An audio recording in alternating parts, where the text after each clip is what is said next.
Herðu, við fengum nefnilega e-mail. Við erum að ræða við andra að það var örugglega svo ógeðslega létt í framtíðinni. Þú veist, maður getur bara þurft að fara í app, velja fíkniefni og fá að senda heim til sín. Þú veist. Og við svona, já, að því einu sinni þurftur að þekkja gaura sem þekktu gaura sem voru með númeri á gaur til að fá fíkniefni. Svo kom Telegram og það eru auglýsingar og svona. Og við fengum e-mail að þetta allt komið. Ég ætla að fá að lesa bara e-mailið sem við fengum og ég ætla bara að kalla hann Skúla.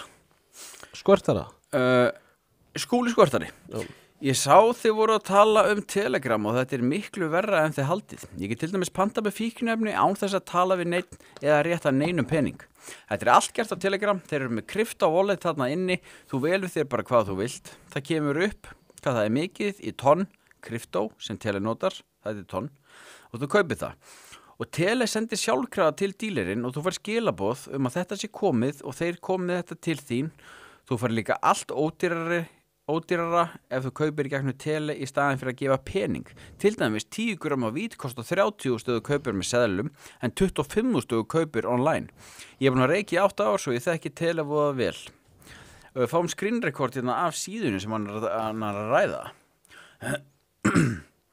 Þetta er sem sagt síðan þar sem þú getur bara farið og pantaðir fíkniefni og borgað á netinu.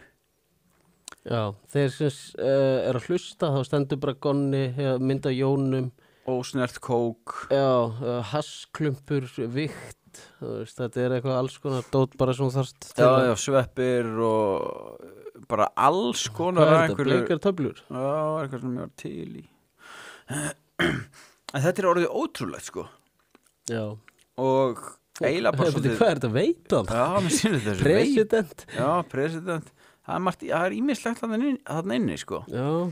Þannig þetta er sko, þetta er orðið rosalegt og ég ætla að klára e-mailið. Og þetta kemur þegar þú ert að kaupa online. Og þegar Bjarki sagði að það var 7 skilaboð og Telehop, þá er það ekki fólk að posta. Þetta eru kannski svona 20 dílar í heldinni að spam posta með bottum því þeir vilja alltaf vera að fyrsta sem þú sérð.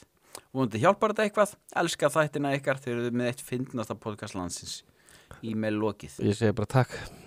Takk fyrir þetta. Og þú veist, ef þið eru með eitthvað, það er sko, e-mail okkar er alltaf opið. Hvort það sé ábendingar, sögur, fræðsla eða einhvað svoleiðis. Hugmynda viðmælenda. Já, bara whatever. Hjálp, vantar eitthvað hjálp, við getum aðstoða í þættinum. Þannig sendið endilega á götustrákur@broadcast og við munum taka það til skoðunar. Líka bara spurning eitthvað svona skrítið, þú veist, við getum komið svör við því. Já, eitthvað svona furðulegt, þú veist, eitthvað kink. Varstu að hætta með konunni, hvað átt að gera, veistu það ekki? Við getum hjálpað þér. Það er bara sama hvað það er. Það er minnstamál. Já. Ef þú vilt horfa allan þáttinn, farðu inn á broadcast.is. Fáðu þér áskrift.